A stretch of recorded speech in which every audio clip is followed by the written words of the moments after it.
bonjour à tous. Je suis très content d'être ici depuis plusieurs années, où le pôle systématique Paris-Région est très impliqué dans l'organisation de ce forum et plus généralement dans l'animation de la communauté du livre. Là, vous avez eu beaucoup de discours avant de grands principes, donc je vais essayer d'être assez court, puisque surtout que de ce que j'ai compris de Louis Montaigne, après ça allait être plus dur au niveau du code, donc voilà, être concentré.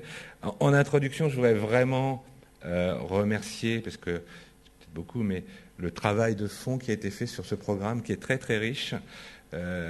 Patrice Bertrand, Louis Montaigne, Jean-Louis Raffaelli et d'autres ont fait un gros travail sur le contenu de ce forum. Je crois qu'il n'y en a pas beaucoup avec ce contenu à l'échelle du monde autour du livre, donc c'est vraiment un bon apport. Et évidemment aussi pour la participation de Systématique, remercier Sabrina Pézeux et Stéphane Fermigier qui ont donné beaucoup de temps sur ce forum. En quelques mots, le pourquoi le pôle systématique, pour ceux qui ne le connaissent pas, et j'espère qu'il n'y en a plus beaucoup dans la salle, on est impliqué sur un certain nombre de groupes thématiques qui vont des outils de conception et de design au cœur du logiciel, appliqués au transport multimodal, à l'automobile, appliqués à la confiance numérique, aux outils de la sécurité, appliqués à la gestion intelligente de l'énergie, aux télécoms.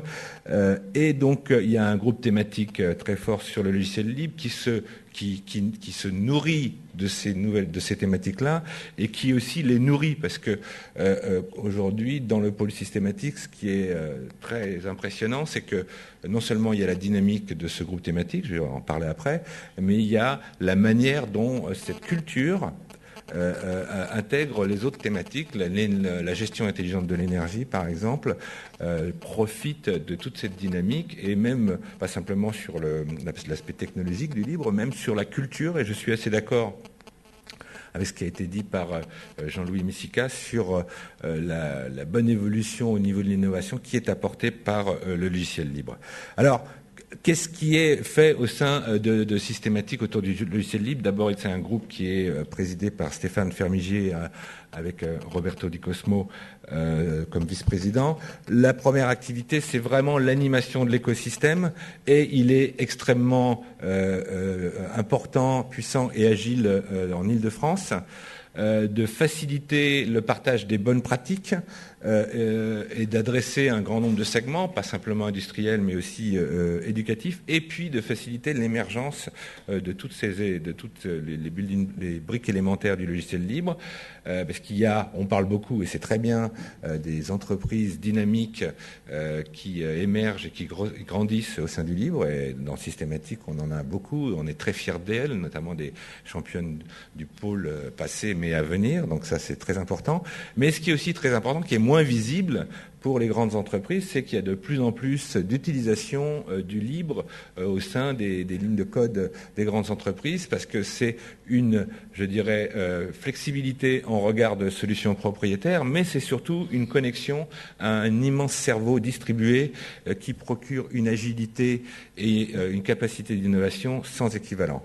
Donc voilà aussi ce que fait le groupe thématique du logiciel libre. C'est dedans, et c'est en rayonnement externe, avec tout un tas d'axes technologiques qui sont décrits sur le slide qui est derrière moi, sur les applications web basées sur l'open source dans le cloud, qui est en train de transformer complètement en fait tout le monde, tout l'espace des applications, tout ce qui est au niveau des forges, et je pense que pendant les 3 jours vous aurez le temps de rentrer dans le détail, les contributions aux standards, ce qui est aussi dans les systèmes embarqués. Système embarqué, c'est le cœur de métier du pôle systématique. Derrière le systématique, il y a ces systèmes embarqués, et tout ce qui est en termes de contribution, notamment sur la sécurité et les activités de recherche. Donc, juste en termes de dynamique, aujourd'hui, le groupe thématique logiciel libre, c'est plus d'une centaine de partenaires, avec une grande diversité de partenaires à l'égal de ce qu'on retrouve dans tout le pôle systématique. Et depuis que cette communauté est dans le pôle, c'est-à-dire à peu près 5 ans maintenant, C'est à peu près 33 programmes de recherche et de développement collaboratif pour un investissement total qui atteint les 150 millions d'euros. C'est énorme et c'est très important en termes de dynamique.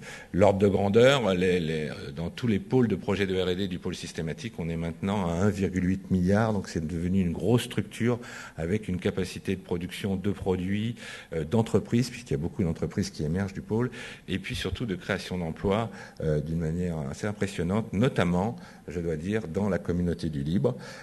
Et c'est la même chose quand on zoome au sein de cette communauté. Donc, je vais être très court. Et donc là, vous avez, je ne vais pas tout citer, mais toutes les contributions qui sont portées par les acteurs du pôle. Peut-être en souligner une spécifique, comme ça, pour mettre en avant, c'est la présence de Jean-Pierre Tual de Gemalto, qui est lui en charge de présider l'activité de sécurité, de confiance numérique, et qui est complètement impliqué autour du libre. Donc voilà, vous avez toute la liste. Encore une fois, moi, ce que je trouve très intéressant, et j'ai une certaine admiration et fascination pour cette communauté, c'est cette capacité à s'auto-structurer, même si des fois, voilà, les gens ne pensent pas pareil, mais interagissent fortement. Mais c'est la puissance dans les modèles d'innovation aujourd'hui d'utiliser ce cerveau collectif. C'est fondamental. Si vous regardez en fait les fortes innovations de ces dernières années en termes de rupture, elles sont toutes construites sur des contributions externes à grand volume. Et c'est ça vraiment la force du libre dans sa contribution interne, mais aussi dans sa contribution sur d'autres segments et les transformations au niveau de la ville de demain, de l'énergie, des transports. Tous ces segments-là vont être forcément impactés par cette culture. Donc je vous souhaite un excellent forum. Vous avez un agenda magnifique et donc je vais conclure là-dessus. Je vous remercie bien.